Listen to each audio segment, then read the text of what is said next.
সবার হৃদয়ে যে তুফান উঠেছে সেটা তুফানের টিজার দেখলেই বোঝা গেছে, সেটা তুফানের গান দিয়ে বোঝা গেছে। তুমি কোন শহরের মাইয়া গো লাগে উড়াধুরা, তুমি কোন শহরের মাইয়া গো লাগে উড়াধুরা। আমি কদিন আগে আমার ব্যবসায়িক প্রতিষ্ঠান হার্ডেনের র্যাম্প শোতে হেঁটেছি। বহু বছর পর হয়তো আমি একটা 12-14 বছর পর র্যাম্প শোতে হেঁটেছি আমারই ব্যবসায়িক প্রতিষ্ঠান রিমার্ক হার্ডেনের।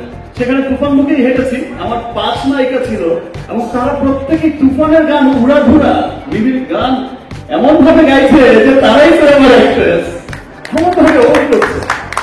আমার ওই 5 নায়িকাকেও অনেক থ্যাঙ্কস তারা অন করার জন্য। তো মিমিকে অনেক ধন্যবাদ, আমাকে অনেক হেল্প করেছে।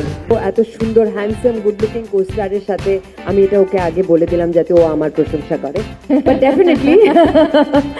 Definitely he is very smart, good looking and একজন ভালো কোস্টারের সাথে কাজ করতে তো ডেফিনেটলি ভালো লাগে। বাট জোকস অ্যাপার্ট, আমরা যখন শ্যুট করছিলাম ট্রিমেন্ডাস গরম ছিল, আর ও ঠিক এরকমই একটা স্যুট পরে আর এরকম একটা ছিল, চুলটা অনেক বড়, হ্যাঁ এরকম একটা লুক ছিল। মানে একবারও আমি ওর মুখ থেকে দেখিনি যে উফ বলতে। যতবার টেক হয়েছে করেছে রাফি ভাই আমাদের খুব বলতো স্পন্টেনিয়াসলি করতে, সেটা যতবার রাফি ভাই বলেছে ও ততবার করেছে। সো ওটা আমার খুব ভালো লেগেছে, ওই ডেডিকেশনটা। ডেফিনেটলি ওর ডেডিকেশন আছে বলেই আজকে ও সবার প্রিয়, আপনাদের সবার হৃদয়ে। সো এটা অনেকটা বড় শিক্ষা আমার মনে হয় সবার। আমাদের ফার্স্ট গান উড়াধুরাকে এত ভালোবেসেছেন তাই জন্যে আমি ধন্যবাদ জানাই। Thank you so much for loving উড়াধুরা। আর সবাই বলছে, সকাল থেকে আমি শুনছি, আমি অনেক সকালে এসেছি এখানে, প্রমোশন চলছিল আমাদের সবার, তো সবাই বলছে যে গেস্ট গেস্ট গেস্ট।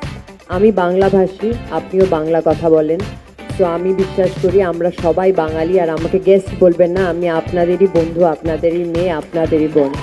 পাশে থাকবেন, হৃদয়ে জায়গা দেবেন, যাতে আগামী দিন আরও ভালো ছবির উপহার আপনাদের সবাইকে দিতে পারি।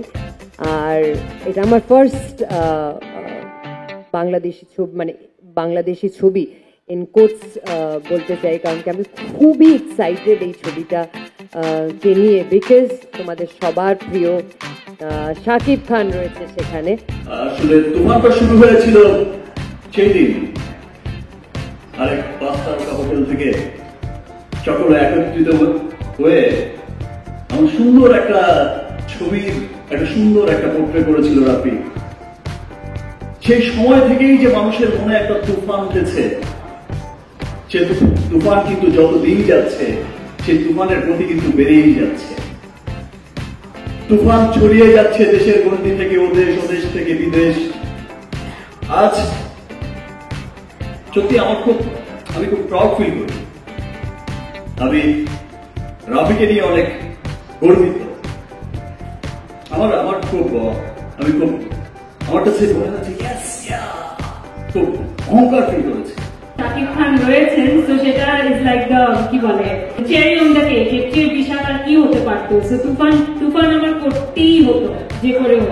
ইনশাআল্লাহ উই হোপ যে তুফান শুধু বাংলায় নয়, এপার বাংলা ওপার বাংলা, শুধু বাংলায় নয়, এই তুফান বয়ে যাবে গোটা পৃথিবীতে। এবং এই তুফান জয় করবে গোটা পৃথিবীর মানুষ। ধন্যবাদ সবাই।